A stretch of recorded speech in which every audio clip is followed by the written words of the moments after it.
وإن نكثوا أيمانهم من بعد عهدهم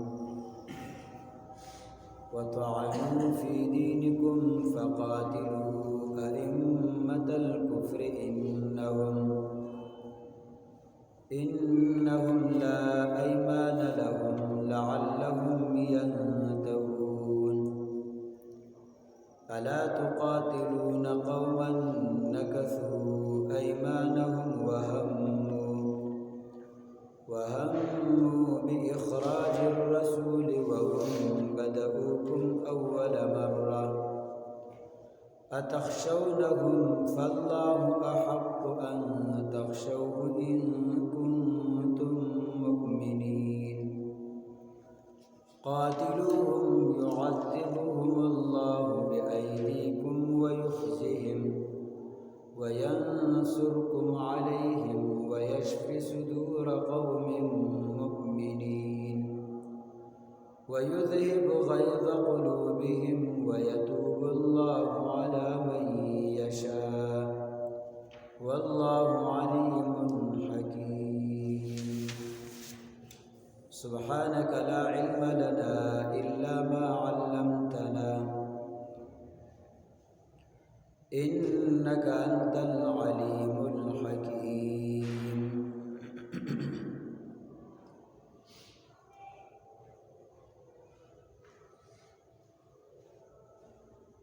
د دین وړاندې ولسم آیت کریمه کې الله تبارک وتعالى فرمایي چې ګدې مشرکین توبه وستلو منځ قائم کو زکات ورک نو وستا سرونه دي دشمنی به ور سره نه کوي یعنی ستاسو دوستی او دشمنی د الله رضا د پاره کدا الله د احکام تابع شنو به ور سره د دشمنی حق نه لري او چې ترسو د الله دشمنانی د الله خبره نه مانی ستاسو دشمنی به ور سره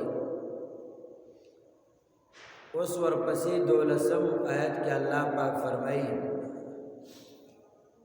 کده خلق لوزونه مات کړل وعده مات کړي او ستاسو په دین باندې اعتراضونه کوي او کم لوز وعده چې کړي و مات یې کړو نو به تاسو د دې سره جنگ کوي او دا غکړو وعده به لحاظ مکوي ځکه دوه وعده مات کړي الله پاک فرمایي وَإِنَّ كَثُوا أَيْمَانَهُمْ او کمات کی دا مشرکان ایمانهم خپل لوزونه وادي من بعد عهدهم رست د لوز کولنا وطعنوا في دينكم او عیبونه ولګي في دينكم استاسو بدین کی فقاتلوا پس مړکې ائمه الکفر مشران د کفر انهم یقینا دو چدی لا ایمان لهم نشته دولرا قسمنا عهدنا ولوزنا نشته دول پا لعلهم ينتهون شاید چې ينتهون داخله د کفر او شرک نه بنشي وَإِنَّ كَثُوا أَيْمَانَهُمْ مِنْ بَعْدِ عَهْدِهِمْ لوزونه کړو دي مشرکین او به خپل لوزونه دو مات کی لکه د مکی مشرکین چې لوزونه کړو پشپغم کال د هجرت باندې د حدیبیه په موقع کې صلح وشو او به مشرکین لوزونه وکړو چې موږ به یو په بل باندې حمله نه او نه به یو د بل په مقابله کې د چا سره مرګري لوزونه وعده وکړي لیکن یو کال بعد بیا همدغه د مشرکین مکه والاو چې د وعده ماته نو الله پاک دی آیت کریمه کې فرمایي وَإِنَّ نَكَثُوا أَيْمَانَهُمْ او کمات کی دا مشرکان ایمانهم خپل لوزونه وعده من بعد عادهم ورست د لوز کولونه لوز وکبه مات وطعنوا فی دینکم او طعنوا الزامون ولګی فی دینکم استاسو په دین کې طعنوا الزام ولګی استاسو په دین باندې اعتراضونه وکړي فقاتلوا ائمه الكفر الله فرمای به د کفر دا مشران مړکای دین باندې الزام لګول د دې مطلب څه دی وضاحت مفسرین څنګه کړي احسن الکلام کې شیخ عبد السلام رحمه الله فرمای وای دا دایت چې دلیل دی په دې خبره چې چا طعنو که الزام ولګو په دین اسلام نو هغه کافر دی یا کافر معاهد او ذمي وي او طعنو کې نو دا هغه ذمه او امن ختم شو او بیا وایي طعن دا دی چې نسبتو کې دین ته دا هغه څیز چې مناسب نه وي یا سپکو غني دین او دارن کنزلیو کې پیغمبر ته یا قرآن پاک تا یا نور د دین احکام تا نو دا طعن کول کفر دی او دوی تبعی امن نشتری تردی پر علماء کرام فرمائی چې د نبی علیہ السلام په سنت باندې عمل کول دا یو جدا خبر ده عمل کې اور باندې کنه کې هغه یو جدا مسله ده خود نبی علیہ السلام سنت باندې الزام لګو داغه توهین کول سپکاوي کول هغه تسبق لیدل دا چې دی به کفر دی او سړی ایمان نه خلاصي دا خبره امام ابن کثیر هم کړی دی امام ابن کثیر د دې آیت لاندې فرمایي وای د دې آیت نو علماء دا مسله راويست دي هغه وای ومنها هنا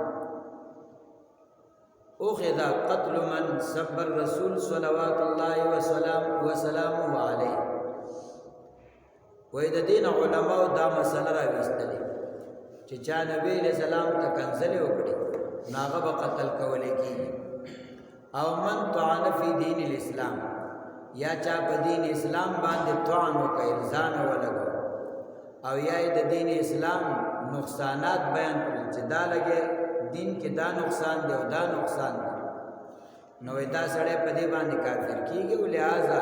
چې کافر شو نو د دې د قتل حکم دی دا نن چې زکیږي د دې وجم دغه ده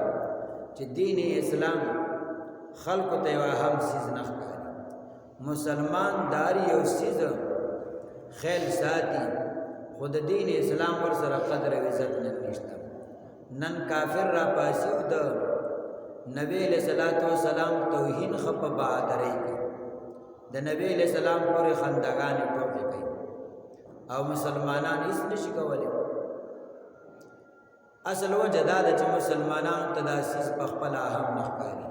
زموږ تاسو په ملکونو کې وګورئ کافران ولري خبره ده کم چې دا سیاسي او لیبرل خلک دوم لګي ورځ په ورځ د دین په کارونو باندې اعتراضونه کوي کله به څو لګي چیرې دا پانسی کول او قصاص دا ظلم دی لاس کټ کول ظلم دی لانکې ظلم دی دا پابندي د اوچت شي دا د اوچت شي نو دا ټول په دین باندې الزام او دې سره انسان کافر کیږي نو الله فرمایي وطعنوا فی دینکم او عیبونه ولګي استاسو په دین کې الزام ولګي استاسو په دین باندې فقاتلوا ائمه الكفر پس قتل کوي تاسو ائمه الكفر مشران د کفر دا ائمه چې دا نو دا د امام جمع ده امام مشر او پیشوا ته دلته د خلکو ته د کفر امامان زکوي چې دا په دې بيدینۍ کې مشران شو کنه خلق بدی پس روان او د دو تابعداري وکړي نو ځکه دوی ته مشران وي انهم لا ایمان لهم یقینا د خلقو د پاره لا ایمان لهم یعنی لا عهد لهم د دو د پاره ته عهد او ذمہواری به نشته کده دی لا ایمان لهم هغه مطلب چې مشرکین د نبی اسلام سره معاهده کړو او بیا په دې مشرکینو کې څوک را پاسي او داسي او د کفر عمل وکي په اسلام الزام ولګي نو به د دو هغه لوز او وعده پاتې نشو د دې سړي قتل دا جایز شو دا به قتلول غواړي او دا مطلب هم جوړیږي چې یو مؤمن په دارالاسلام کې اسلامي ملک یو سړی اوسېږي نو دې ته د اسلامي ملک او د اسلام د وجه نه مني لیکن ډیر اپاس یو په دین الزام شروع کی نو اوس د امن ختم شو اوس کدا چې دا چا مړک نو دا تاسو د دې نه څوک نشي کولای چې تا دا سړی ولې مړ کړی ځکه چې د په دین الزام توان کړی دی د په دین باندې اعتراض کړی دی په نبی اعتراض کړی دی او د دې یو کار ارتکاب کړی دی چې هغه کم امن او اطمینان او سکون او حفاظت دته ناغه د خپل ختم نو الله فرمای انهم لا ایمان لهم یقینا دا خلق چې دي لا ایمان لهم معنا لا عهد لهم د دو د پاره بچلوز نه بیا لعلهم شاید چې داخله ینتهون د کفر او د شرک نه منشي یا د لوز د ما تولو نه منشي او لعلهم ینتهون د دې توانو سرم لګي دو چې په دین الزام کی نو تاسو داخله نه کوي زکه چې مړم کړه نو د دې سره به نور خلق منشي نور به ته ګوري او هغه به دا جرأت نشي کولای چې په دین باندې الزام لګي الا تقاتلون قوما نكثوا دا الله پاک د جهاد د پاره تیزی ورکړي ولی تاسو جنگ نه کوي jihad نه کوي قوما د داسیو قوم سره نکثو ایمانهم جماعت کړیو خپل قسمونه وهم او قصد کړیو به اخراج الرسول او استلو د رسول وهم بدؤکم او حال دا چې د خلکو بدؤکم شروع کړي وتا سره د جنگ او د لوز د ماتولو اول مرتين اول ځل یعنی اول هم دو شروع کړي اتخشونو آیا ویریږي تاسو د دونه زکه جنگ ور سره نه کوي فالله پس الله پاک چې د حق ډیر حقدار دي ان تخشو چې تاسو د دې الله نه ویریږي ان کنتم مؤمنین زکه چې تاسو مؤمنان دایته کریمه مسلمانانو ته تیزی ورکړي په jihad کولو الله پاک مؤمنانو ته فرمایي چې مؤمنانو تاسو د دې قوم سره jihad تولی تیار نه نکثو ایمانهم چاغو خپل قسمونه او وعده ماتي کړي دا خداغه وخت سره چایت ولګي معنا بدای هغه مشرکینو چې وعده ماتي کړي او د نبی او د دین خلاف وکړ نو د دې خلکو سره تاسو jihad ولې نه کوئ او د دې وخت سره چې موږ د آیات ولګو مطلب بدای چې مؤمنانو تاسو ولې jihad نه کوئ د داسې قومونو سره چې هغه لګي دي د تاسو سره دښمنی کوي تاسو سره جنگونه کوي تاسو ملکونو ترازی تاسو امن او سکون خراب تاسو په خپل ملک په امن نه پریدي نو د دې خلکو سره تاسو ولې به جنگ نه کوئ ولې jihad نه کوئ وهم نکثوا ایمانهم مات کړي خپل لوزونه مفسرین فرمایي په دې کې اشاره ده د مکی مشرکین ته او د لوز د ماتولو نه اشاره ده هغه صلح حدیبیه کې چې معاهده وکړه او په معاهده کې دا لیکلي چې موږ به د تاسو سره او تاسو به زموږ سره جنگ نه کوئ او موږ سره چې څوک مرګري یا تاسو سره څوک مرګري نو موږ په داغو یو د بل په مقابله کې مرګري نه کوو. دا معاهده شوی او یو کال بعد همدې مشرکین مکه او دامات ځکه مخکې موږ ویلو چې د مکې د مشرکینو سره بنو بکر مرګري او د نبی له سلام سره بنو خزاعه مرګري شوی.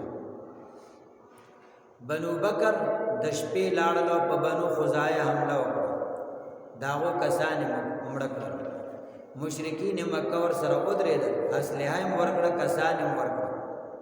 نو معاهده یې ماته کړه. نو الله فرمایي دو چې معاهده ماته کړه نو ستاسو ور سره ولې جنګ کم امن چو نو د امن صادر دوشلو نو ستاسو په څنګه نه راپاسه.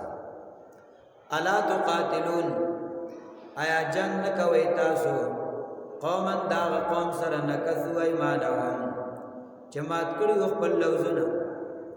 او د دین علاوه وهم قصد کړو به خراج الرسول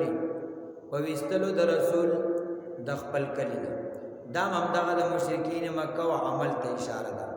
د نبی له سلام د وستلو قصد او اراده وکړه بلکې وی وستل مجبوری کا د مکه مکرمه نه په هجرت کولو باندې مدینه منوره ته آمددي خپل قوم د وجه نه راغله چالته نه پرې بلکې نبی له سلام چې وزل طائف تلاړ د دعوت په نیت باندې الته چې طائف کې د خلکو سره خبره وکړه چای خبره ونه مده به دا غزنه واپس چراته نو مکه مکرمه ته خپل کلی ته مشرکین ویل موږ د اوس کلی کې نه پرې په خپل کلی کې نه پرې به نبی له سلام دا یو کس په امن کې هغه ویل ما درته امن درکو زده بوزم تا ته خو دې څوک سووي نو هغه سړی چې دی هغه حکیم ابن حزام نه مطعم ابن عدی دی غالبا نو دغه بیا نبی علیہ السلام په خپل امن کې مکې ته راوستل خپل بچو ته ویل اسلحه راواخلئ او درېږي چې په نبی علیہ السلام څوک حمله وکړي دا زمونږ د قوم کس ته وسه په خپل کلی کې څوک نه پریدي نبی هغه امن ورکړ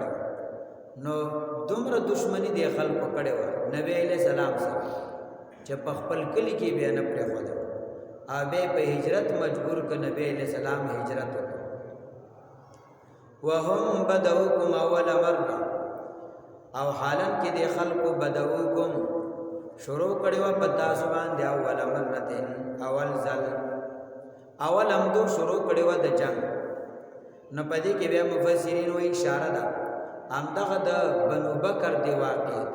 چې معاهده وشو بنو بکر را پاسه د مشرکین مکه ور سره مرګري شو او د نبی له سلام مرګري بنو خزاعه باندې حمله وکړه نو داول د دوه طرف نه شروع نو د آیت کریمه مطلب دا شو چې د مشرکین مکه وعده ما تکړه نبی له سلام د کلی نه راوېست او اول جنگم تو شروع نو وس الا تقاتلون تاسو ور سره ولې جنگ ارڅ زیتی او ظلم دوه کا نو اوس د خپل انتقام او د دفاع د لپاره هم نو ودرېږي نو دا مسلمانان تعالی تیزی ورکړي دا هو ټول تفسیرونه لیکي چې د آیت د دینه مراد د مکې د مشرکین حالات خو تفسیر معارف القرآن کې مفتی شفیع رحمه الله فرمایي چې په دې کې اشاره ده يهودي مدینه او د مدینه يهودو ته نو الا تقاتلون کې الله پاک مسلمانان ته تیزی ورکړي چې مؤمنان تاسو به د يهودو سره جنگ ولې نه کوئ نکثو ایمانهم لوزونه مات ځکه مخکې مونږ ویلو درسونه کې چې نبی له سلام کله مدینه منورې ته په هجرت راغی نو په مدینه کې چې څومره يهودو کاغه د خیبر بنو قینقاع بنو نذیر او بنو قریظه او کاغه په فدق کې د ټولو يهودو سره نبی له سلام معاهده وکړي لیکن د يهودو موقع په موقع هغه معاهدې ماتې کړې وي. نو نکثو ایمانهم کې هغه معاهدو ته اشاره شو چې دو معاهدې کړې وي، معاهدې ماتې کړې وي. وهم باخراج الرسول او قصد کړو د نبی له سلام د وستلو د مدینې نه. دې کې بیا د مکی وستل نه دی وای، دې کې د مدینی وستلو ته اشاره ده او دې کې هغه واقعي ته اشاره ده چې نبی له سلام په غزوه بنی المصطلق کې، غزوه بنی المصطلق هم ورته ویل کې، غزوه المریسع هم ورته ویل کې. نبی له سلام جهاد ته تلو او التا په صحابو کې لږ په اوبو په څه مسلې اختلاف راغلی. مهاجرین او انصار منځ کې جنگ وکړ. نبی د مشرکین او د منافقین او مشر عبد الله ابن ابي ابن سلول هغه خبر شو. هغه بیا دا خبرم کړی و، وای سم من کلبک یاکل، وای دا عرب هغه محاوره ده خپل سپې سرب کا چې پتا به راو دانګي او تاو. نو اشاره و چې دا مسلمانان زمون کلی تراله، دا مهاجرین او زمون په مدینه کې آباد شو. اواز دارا پاتې کې موږ سره به جنگونه کوي. ندلته قسم وکړ چې موږ مدینه تلاړو واپس کلی ته، نو لا یخرجن الاعز منها الاذل. من عزتمن با نعوذ بالله نبی علیہ السلام او دا مسلمانان بی عزت بد دې کلی نو باس دای خبره کړه. نو وهم به اخراج الرسول کې بیا د منافقینو دې ته اشاره شو چې دې منافقینو دا قص کړه چې موږ به نبی علیہ السلام او صحابه کرام د مدینې نو باس او دا د یهودو په شیطانې دا کار کړه. ځکه یهودو ورته ویل چې وګور نن در سره کساغه د جنگ او سبب هم دورا پاتې به په خپل کلی کې نه پریدي. نو بس منافقینو دا خبره کړې و چې موږ به نبی علیہ السلام د کلی نو باس. وهم بدؤکم اول مره، او دو شروع کړي و پتا سو باندې اول ځل. دې کې اشاره ده 4 ځل ام دی یهودو د نبی علیہ السلام او د مسلمانانو د مرګ اراده کړو. نبی هغه واقعات مفسرین ذکر کوي چې نبی علیہ السلام ته زهرم یهودو ور کړو.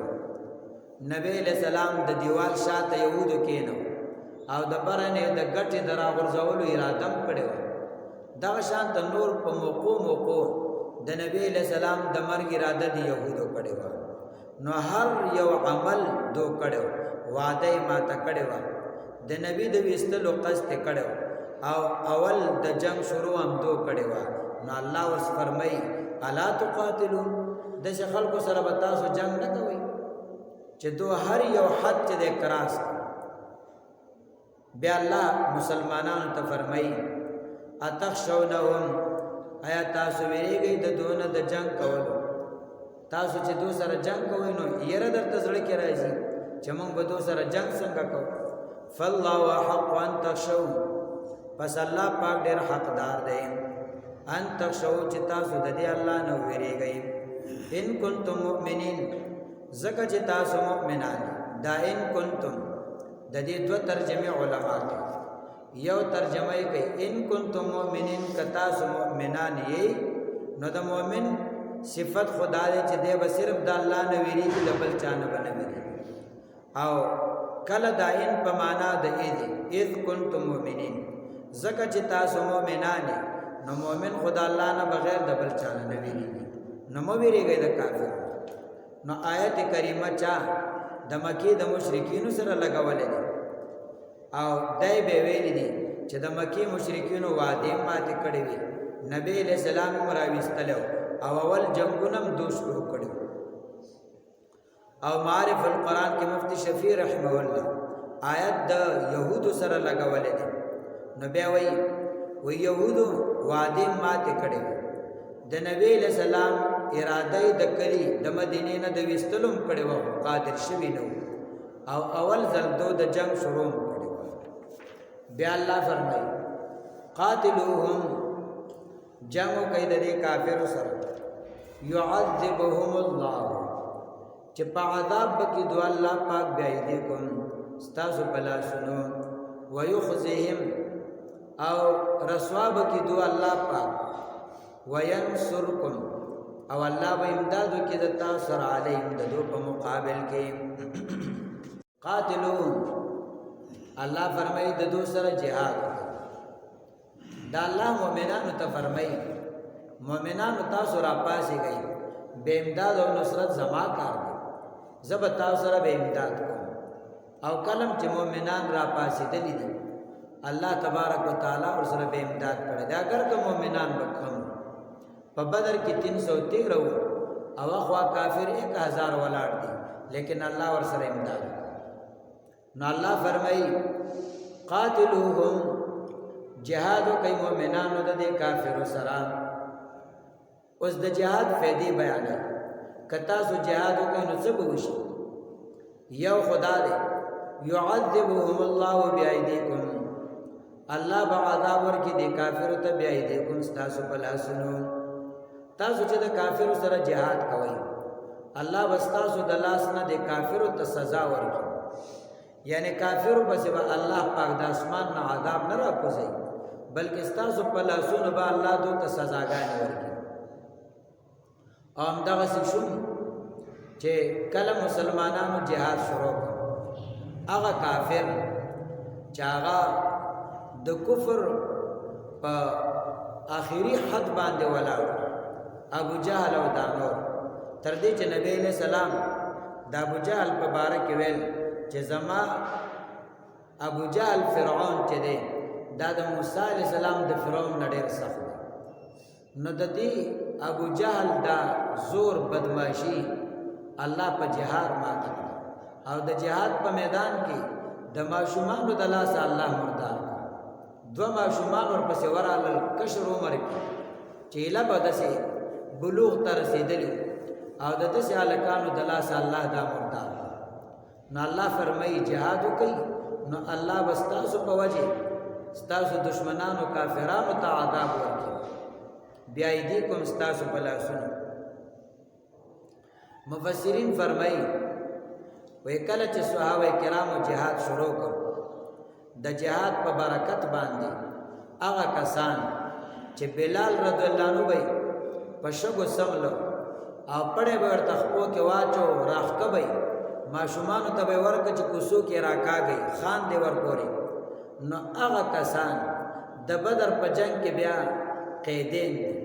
او بیا مسلمانانو ورته غاړو کې پړی اچولې دي او بیا کم کس چې بلال رضی الله عنه سره به دا کارونه کول نو نبی علیہ السلام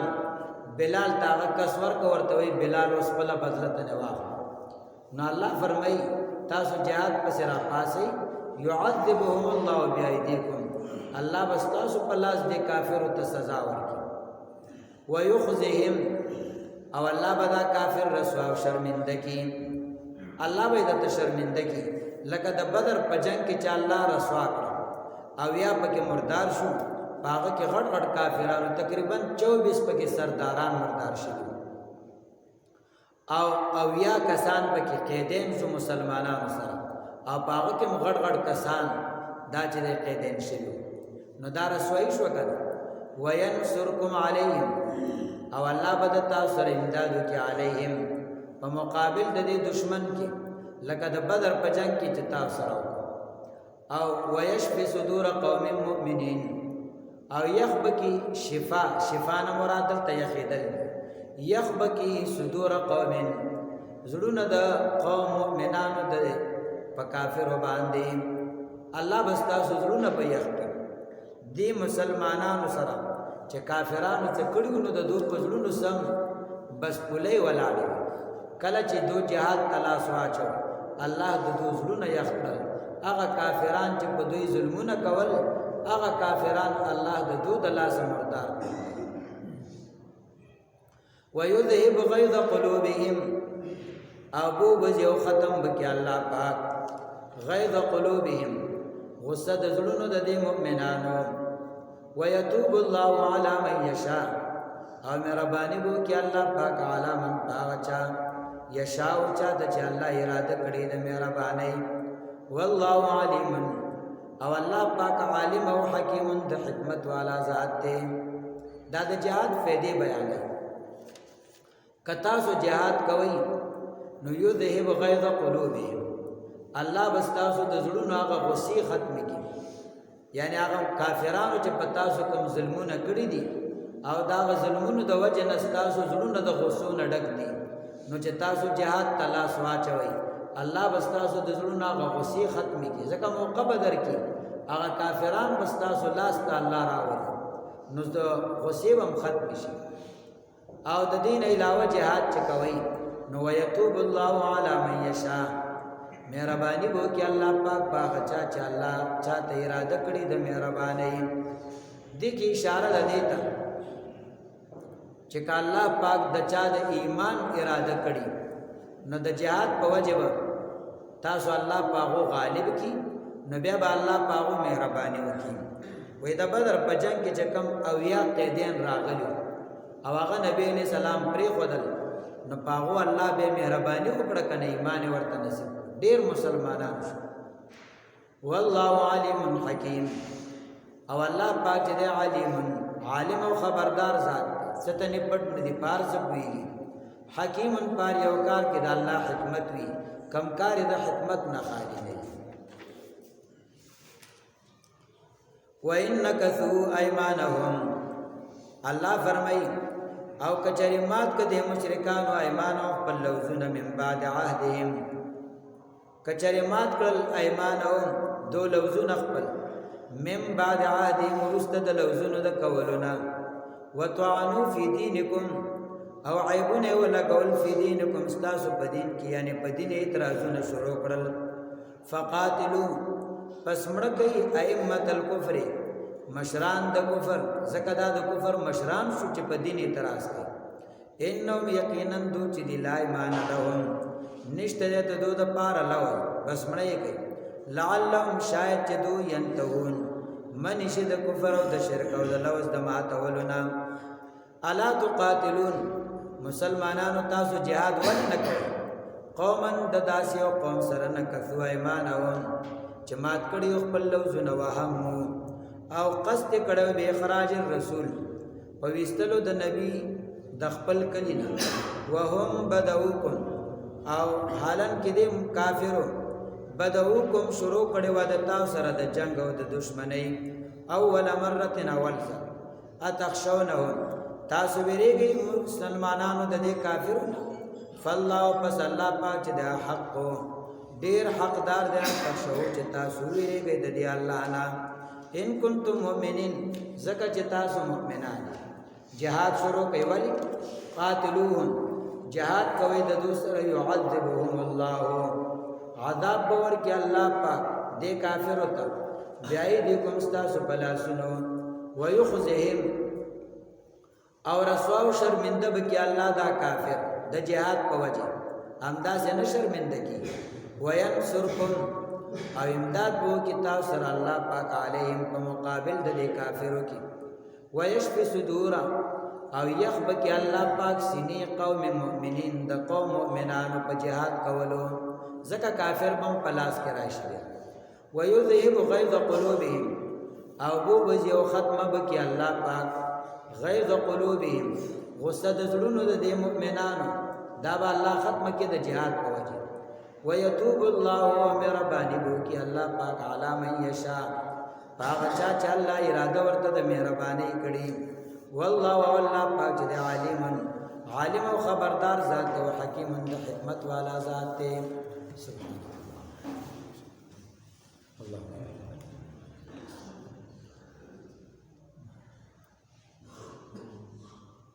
وصلی الله